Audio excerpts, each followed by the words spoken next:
যারা রাজপথে বিশৃঙ্খলা তৈরি করবে, যারা দেশের মানুষকে মিথ্যে কথা বলে বিভ্রান্ত তৈরি করবে, তাদের বিরুদ্ধে আপনাদেরকে রুখে দাঁড়াতে হবে। অতীতে যেমন দেখেছি, বিএনপি বাংলাদেশ জাতীয়তাবাদী দলকে বাংলাদেশের জনগণ যতবার দেশ পরিচালনার সুযোগ করে দিয়েছে, দেশের দায়িত্ব যতবার অর্পণ করেছে, আমরা দেখেছি কিছু সংখ্যক রাজনৈতিক দল বিশৃঙ্খলা তৈরি করেছে।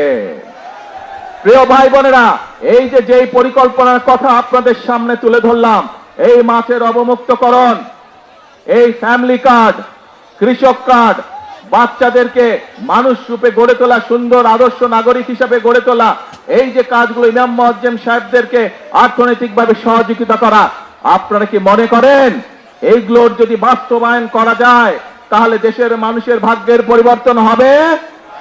কি ভাই মনে করেন? আরে ভাই, কামগুলো তো আপনাদের জন্য কি মনে করেন বলতে হবে তো। সঠিক মনে করেন এই কাজগুলো ঠিক আছে? যদি এই কাজগুলো ঠিক আছে প্রিয় ভাই বোনেরা, তাহলে এই যে খাল খনন কর্মসূচি বাস্তবায়ন হলে কি গ্রামের মানুষের পানির চাহিদা এবং সেচের সুবিধা বাস্তবায়িত হবে? তাহলে প্রিয় ভাই বোনেরা,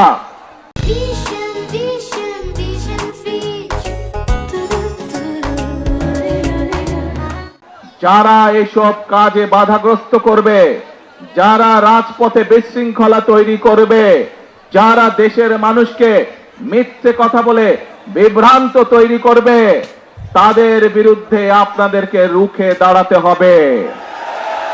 আমরা জানি, আমরা দেখেছি, আমরা দেখছি এখনো যে স্বৈরাচার এই দেশ থেকে পালিয়ে গিয়েছে, যারা বাংলাদেশের মানুষের কথা বলার অধিকারকে গলা টিপে মারতে চেয়েছিল, যারা বাংলাদেশের রাজনৈতিক অধিকার, মানুষের রাজনৈতিক অধিকারকে কেড়ে নিতে চেয়েছিল, যারা বাংলাদেশের মানুষের ভাগ্যের পরিবর্তনকে স্টপ করে দিতে চেয়েছিল, তাদের বিরুদ্ধে এই বাংলাদেশের মানুষ রুখে দাঁড়িয়েছিল এবং তাদেরকে এই দেশ থেকে তারা বিতাড়িত করে দিয়েছে।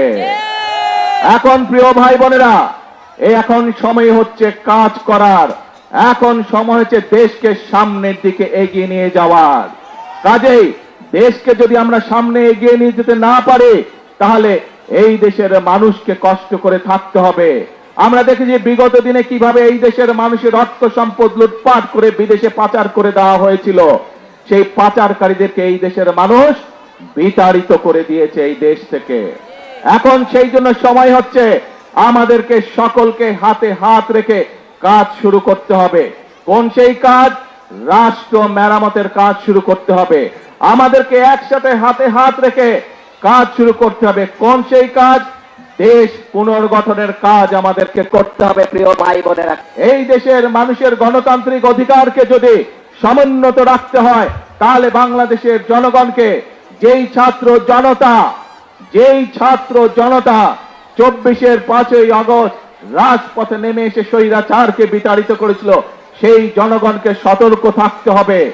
যারা এই দেশের মানুষের স্বার্থের বিরুদ্ধে কথা বলবে, যারা এই দেশের মানুষের জন্য নেওয়া বাস্তব পদক্ষেপগুলোতে বিশৃঙ্খলা তৈরি করবে, তাদের ব্যাপারে আমাদেরকে সতর্ক থাকতে হবে।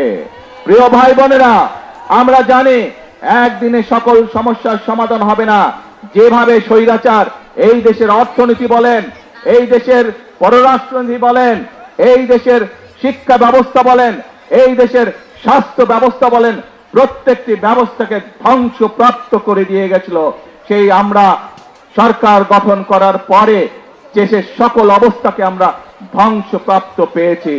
সেজন্যই প্রিয় ভাই বোনেরা, আমাদেরকে ধ্বংস থেকে গড়ে তুলতে হচ্ছে। এই যে এমপি সাহেব একটু আগে এখানে ব্রিজ এবং রাস্তার কথা বলে গেলেন, যদি দেশে উন্নয়নই হতো তাহলে এই কাজগুলো এত বছরেও হলো না কেন?